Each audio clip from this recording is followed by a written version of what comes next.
The Nexari Empire's fleet emerged from hyperspace at the edge of Earth's solar system, their crystalline ships refracting sunlight in dazzling patterns across the void. Admiral Vexthor stood on the bridge of the flagship Stellar Dominance, his iridescent scales shifting from deep blue to purple as he contemplated the seemingly primitive planet before him. The intelligence reports had been clear. Earth was a technological backwater, barely capable of lunar exploration. It should have been an easy conquest. Curious, Vexthor muttered, his compound eyes focusing on the sensor readings. There's something odd about the planetary electromagnetic field. His second-in-command, Commander Zara, approached with a holographic display showing detailed scans. The humans appear to have no significant orbital defenses, minimal space presence, and their military technology is centuries behind ours. But she hesitated, her antennae twitching nervously. But what, Commander? The planet's biosignature is unlike anything in our database. It's as if the entire biosphere is connected somehow. Vexthor dismissed her concerns with a wave of his upper appendage.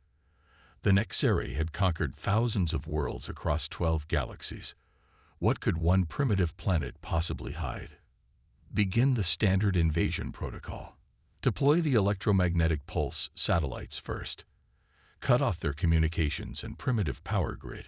The fleet moved into position, releasing dozens of EMP satellites designed to cripple any technological civilization. As the satellites activated, something unexpected happened. Instead of the cascading power failures they anticipated, the planet's electromagnetic field seemed to strengthen, forming complex patterns that defied conventional physics. In the United Nations Quantum Defense Center, buried deep beneath the Himalayas, Dr. Sarah Chen watched as the alien fleet triggered their attack. She smiled slightly, her fingers dancing across the quantum interface terminal. They took the bait, she said to General Marcus Rodriguez, who stood watching the holographic display of Earth's mycelial defense network activating. All these years of keeping our true capabilities hidden, Rodriguez mused, about to pay off. Are you sure the network can handle this? Sarah nodded, her eyes reflecting the quantum data streams flowing through the display. The fungal network has had millions of years to evolve, General. We just helped it achieve its true potential. Every plant, every tree, every blade of grass on Earth is connected through it. We're not just a civilization. We're a planetary superorganism. The Nexari's EMP attack had done exactly what Earth's scientists had hoped. It provided the energy surge needed to fully activate the planetary quantum network. Beneath the surface, quadrillions of fungal connections began processing information at speeds that made traditional quantum computers look primitive by comparison. On the Stellar Dominance, alarms began blaring. Admiral, Zara called out, her voice tight with concern. We're detecting quantum field fluctuations unlike anything we've ever encountered. The entire planet, it's acting like a single quantum computer. Vexthor's scales shifted to a pale yellow of confusion and concern. This wasn't possible. Planetary-scale quantum computing was theoretical, even for the Nexari. Yet here was a supposedly primitive species, demonstrating mastery over quantum mechanics that surpassed anything his civilization had achieved. Before he could issue new orders, every screen on every Nexari ship began displaying the same message, transmitted through quantum entanglement channels they had thought unhackable. Greetings, Nexari Empire. We are humanity.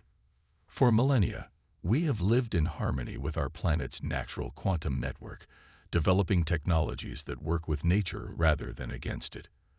We chose to appear primitive to protect ourselves from those who would abuse this knowledge. Your arrival has forced our hand. We invite you to withdraw and return for peaceful dialogue, or face capabilities you cannot comprehend. The choice is yours. Vexthor stared at the message, his worldview shattered. The humans hadn't just developed advanced technology. They had evolved alongside a planetary consciousness, achieving something the Nexari had never even imagined possible. They had learned to harness the quantum processing power of an entire living world. As if to demonstrate their capabilities, the quantum field around Earth pulsed. In an instant, every weapon system on every Nexari ship was simultaneously disarmed through quantum manipulation at the subatomic level. The message was clear. Humanity could have destroyed them, but chose not to. "Admiral," Zara said quietly, "what are your orders?" Vexthor's scales shifted to the deep green of profound respect. "Send our response. The Nexari Empire acknowledges humanity's sovereignty and accepts their invitation for peaceful dialogue. We have much to learn from each other." As the sun set over Earth that day, humanity finally revealed its true face to the galaxy. They had proven that true power didn't come from conquest or technological superiority, but from understanding and working in harmony with the natural quantum processes of life itself. The age of hiding was over, and a new chapter in human history was about to begin. In the aftermath of the first contact, the Nexari science vessel, Quantum Seeker, hung in low Earth orbit, its crystalline hull refracting sunlight in mesmerizing patterns. Chief Scientist Ixel, her translucent exoskeleton glowing with bioluminescent excitement, studied the readings from their latest planetary scan with growing amazement. "This cannot be possible," she whispered, her four hands moving rapidly across the holographic displays. "The entire planet is a single quantum-entangled system. The fungal network. It's not just connecting the biology, it's creating a planetary-scale quantum computer." Dr. Sarah Chen stood in the observation dome of the International Space Station, watching the Nexari vessel through reinforced windows. Next to her, Professor James Martinez, Earth's leading expert on mycological quantum computing, reviewed the data they were preparing to share with their alien visitors. "Are you sure about this, Tara?" James asked, his dark eyes reflecting the crystalline ship above. "Showing them how we achieved this could change everything. Not just for Earth, but for the entire galaxy." Sarah nodded, her expression resolute. "They already know we have the technology. Better to guide their understanding than let them make dangerous assumptions. Besides," she smiled, "they're about to learn that this isn't just about technology. It's about cooperation with life itself." Aboard the Quantum Seeker, Ixel prepared to receive the human delegation. The Nexari had assumed their quantum technology was the most advanced in the known galaxy. Now they were faced with evidence that humans had taken an entirely different path, one that worked with natural systems rather than trying to control them. The human scientists arrived in a simple shuttle, another display of their preference for practical efficiency over showmanship. As they stepped onto the Nexari vessel, Ixel noticed how they moved with quiet confidence, unintimidated by the advanced technology surrounding them. "Welcome aboard the Quantum Seeker," Ixel greeted them, her translator converting her chemical signals into human speech. "We are eager to understand your achievements." Sarah stepped forward, carrying a small container filled with soil. "Understanding begins with observation," she said, opening the container. "This isn't just dirt, it's a node in Earth's planetary network. Every gram contains kilometers of fungal threads, each one capable of quantum information processing." Ixel's sensors detected the subtle quantum fluctuations emanating from the sample. "But how? We've studied biological systems for centuries.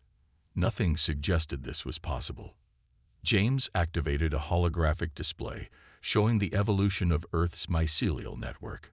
"You study biological systems as subjects to be controlled. We learned to communicate with them as partners. The fungi were already processing quantum information. We just learned their language and helped them expand their network." The display showed how humans had discovered that fungal networks naturally performed quantum computations, using quantum entanglement to share information across vast distances. Instead of building artificial quantum computers, they had nurtured and enhanced the natural quantum processing capabilities that already existed in the soil beneath their feet. "The entire planet?" Ixel asked, her bioluminescence pulsing with excitement. "Every plant, every tree, connected through this network." Sarah nodded. "Earth isn't just our home. It's our partner. The network processes information faster than all the conventional quantum computers in the galaxy combined. But more importantly, it's alive. It grows, adapts, and evolves. Ixel's scientific training warred with her astonishment. But the energy requirements, the maintenance, the stability issues that plague quantum systems. Nature solved those problems eons ago, James explained. Photosynthesis itself is a quantum process. Plants have been managing quantum coherence at room temperature since life began. We just learned to work with these natural systems rather than trying to reinvent them. The implications staggered Ixel. The Nexeri had spent centuries trying to force quantum effects into artificial systems, fighting against decoherence and stability issues. Meanwhile, humans had discovered that the solution was literally under their feet, a living quantum computer that spanned an entire planet. "This changes everything," Ixel said, her voice barely a whisper. "Not just computing, but our entire understanding of life itself. The potential applications are why we kept this secret," Sarah interjected firmly. "This isn't just technology to be exploited. It's a partnership with life itself. Any species that wants to replicate our success will need to learn patience, respect for natural systems, and the humility to listen to the intelligence that already exists in their own biosphere." As the humans continued their explanation, Ixel began to understand that they hadn't just discovered a new technology. They had pioneered a new way of thinking about the relationship between consciousness, technology, and the natural world. The Nexeri's assumptions about humanity's primitive nature had blinded them to a profound truth. Sometimes the most advanced technology doesn't look like technology at all. The future would require not just sharing of knowledge, but a fundamental shift in how species across the galaxy approached their relationship with the living worlds they inhabited. Earth hadn't just developed a powerful new technology. It had discovered a new path forward for all of galactic civilization. The warning came through Earth's quantum network like a whisper in the dark. A vast fleet was approaching. Not Nexeri, but Cthid, a species known throughout the galaxy as relentless expansionists. They had observed the Nexeri's peaceful contact with Earth and drawn their own conclusions. If this backward planet had something valuable enough to make the Nexeri sue for peace, it was worth taking by force. In the United Nations Quantum Defense Center, Dr. Sarah Chen watched the approaching fleet on the quantum-enhanced sensors. Unlike the Nexeri's crystalline ships, the Cthid vessels were dark, angular shapes that seemed to devour light rather than reflect it. Their reputation preceded them. They conquered through overwhelming force, their technology focused entirely on weapons of war. "They're not here to talk," General Rodriguez stated grimly, studying the tactical displays. "The Cthid never are. That's a conquest fleet." Sarah nodded, her fingers dancing across the quantum interface. "Then it's time to show them why that's a mistake." Activating full planetary defense protocols. Across Earth, the mycelial network hummed with increased activity. Every plant, every tree, every blade of grass became part of humanity's defense system. The planet itself was awakening to protect its inhabitants. In the lead Cthid vessel, Supreme Commander Vexith watched the approaching planet with cold calculation. His species had evolved from apex predators, and their philosophy remained unchanged. The strong took what they wanted from the weak. Their sensors showed no significant orbital defenses, no energy shields, nothing that could stop their advance. "Primitive," he growled, his barbed tail twitching with anticipation. "Begin the assault." Standard conquest protocol.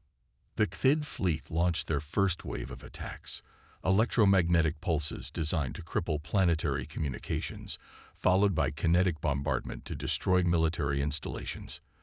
But as their weapons approached Earth's atmosphere, something unprecedented happened. The electromagnetic pulses simply disappeared, absorbed into the planetary quantum field. The kinetic projectiles, each capable of devastating a city, began to disintegrate at the molecular level, their matter converted into harmless energy that the planet's biosphere absorbed and redistributed. "Impossible," Vexith snarled, his claws digging into his command chair. "Launch all weapons, full assault." But Earth was no longer hiding its capabilities. The planetary quantum network, refined through centuries of evolution and decades of human enhancement, demonstrated its true power. Quantum fields emanating from the planet's surface began to interact with the HFY fleet systems at the subatomic level. Sarah watched through the quantum network as their defense plans unfolded. The planet's mycelial network wasn't just absorbing attacks, it was actively responding. Quantum entanglement fields reached out to the HFY ships, interfering with their weapons, drives, and control systems. They thought they were attacking a planet, she said quietly. They didn't realize they were attacking the superorganism. On the HFY flagship, systems began failing in cascading patterns. Weapons refused to fire. Engines sputtered and died. Even their artificial gravity fluctuated wildly. Vexith watched in growing horror as his mighty fleet was systematically disabled by an enemy he couldn't even see. "What manner of weapons are these?" he demanded, but his officers had no answers. How could they? They were facing something beyond their comprehension, a planetary consciousness wielding quantum mechanics as naturally as they wielded steel and fire. Through the quantum network, Earth broadcast a message to the HFY fleet. "Your weapons are now disabled. Your ships are under our control. You have a choice. Retreat and spread the word that Earth is not to be trifled with, or remain and become part of our scientific database. We will not offer this choice twice." Vexith, supreme commander of the mighty HFY, felt something he had never experienced before: humility. His species had evolved as predators, but here they had encountered something beyond their ability to hunt or kill. Earth wasn't just defending itself, it was demonstrating a completely new paradigm of power. As the HFY fleet retreated in disarray, Sarah and her team monitored their departure through the quantum network. The encounter had proved what they had long theorized. Their quantum biological technology wasn't just advanced, it was fundamentally different from the brute force approaches favored by other species. "They'll be back," General Rodriguez said, but his voice carried no fear. "Not the HFY specifically, but others. Word of this will spread." Sarah smiled, feeling the constant, reassuring pulse of Earth's quantum network. Let them come. They'll all learn the same lesson. True power doesn't come from domination. It comes from cooperation, from working with nature rather than against it. Earth isn't just humanity's home. It's our ally, our partner in the greatest scientific advancement in galactic history. As the last HFY ship disappeared into hyperspace, the quantum network settled back into its normal patterns, billions of fungal threads processing information, sharing nutrients, supporting the vast web of life that made Earth unique in the galaxy. Humanity had not just defended their planet, they had demonstrated a new path forward for technological advancement, one that worked in harmony with natural systems rather than trying to dominate them. News of Earth's victory over the HFY spread through the galaxy like a shockwave. In the weeks that followed, ships from dozens of species arrived in the solar system, not with weapons, but with scientists, diplomats, and scholars. Earth had demonstrated not just power, but a completely new approach to technology that challenged everything the galactic community thought they knew. The International Space Station had been rapidly expanded with temporary modules to accommodate the alien delegations. Dr. Sarah Chen stood in the newly constructed diplomatic chamber, facing representatives from 30 different species. Some floated in anti-gravity fields, others stood on mechanical legs, while a few existed as pure energy contained within specialized suits. "What humanity has achieved," she explained, "isn't just a technological breakthrough. It's a philosophical one. We didn't conquer nature to build our quantum network. We learned to communicate with it, to work within natural systems rather than trying to dominate them." A meridian scientist, their crystalline form shimmering with internal light, raised an appendage. "But surely you must control the network, direct its operations." Sarah shook her head. "We don't control it any more than we control Earth's atmosphere or oceans. We're part of it. We work with it. The fungal network was processing quantum information long before humans existed. We just learned its language and helped it grow." The gathered species murmured among themselves. The concept was radical. Technology that wasn't built but grown, power that came from cooperation rather than control. It challenged the fundamental assumptions that had guided galactic civilization for millennia. Professor James Martinez stepped forward, activating a holographic display that showed the quantum network's activity in real time. Look at how the information flows. It's not linear like our artificial computers. It's organic, adaptive, alive. The network doesn't just process data, it thinks. The implications staggered the gathered representatives. They had built mighty empires on the assumption that technology meant creating artificial systems to replace or control natural ones. Earth had taken the opposite approach, enhancing and working with natural systems instead of trying to replace them. "We're offering to help other worlds develop their own networks," she announced, bringing the chamber to silence. But not through traditional technology transfer. Each planet's network must grow naturally, adapted to its own unique biosphere. What we're offering is something more valuable. A new way of thinking about the relationship between consciousness, technology, and life itself. The response was immediate and passionate. Species that had spent millennia developing ever more powerful weapons and control systems suddenly saw a different path forward. Earth wasn't just offering new technology. It was offering a new paradigm for civilization itself. An ancient Arcturian, their energy form pulsing with excitement, spoke for many. "For 10,000 years, we have tried to conquer the chaos of nature through technology. You have shown us that nature's seeming chaos is actually a deeper form of order. The implications for physics, for computing, for our understanding of consciousness itself." James nodded. "The fungi beneath our feet have been processing quantum information since life began. They don't fight quantum decoherence. They use it. They don't impose order. They grow with it. Every living world has this potential. You just have to learn to listen." As the delegates continued their discussions, new alliances were forming. Species that had focused on weaponry began to redirect their research toward understanding their own world's biological quantum processes. Those that had sought to conquer began to look at planets as potential partners rather than resources to be exploited. Sarah felt the quantum network pulse with new patterns as it processed the presence of so many alien minds. Earth wasn't just teaching humanity's message. It was actively participating in the exchange, its vast intelligence reaching out to understand these new forms of life. The galaxy was changing, not through force or conquest, but through a fundamental shift in how species understood their relationship with the living worlds they inhabited. Earth had shown them that the most advanced technology might not look like technology at all, and that true power came not from domination, but from cooperation with the fundamental forces of life itself.